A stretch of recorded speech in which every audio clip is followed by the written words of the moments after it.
رسول خدا صلی اللہ علیہ وسلم کی خدمت میں ایک شخص آیا اور عرض کرنے لگا، یا رسول اللہ، میں بہت کمزور ہوں، میں کیا کروں؟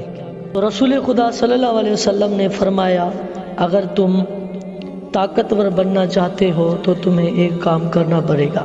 اس شخص نے کہا، یا رسول اللہ، مجھے کیا کرنا ہے؟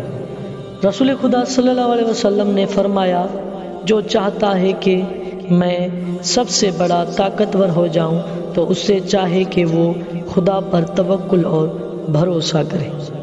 ایک دفعہ امام جعفر صادق علیہ السلام درس دے رہے تھے۔ ایک شخص آیا اور کہنے لگا، اے فرزند محمد، توکل کی حد کیا ہے؟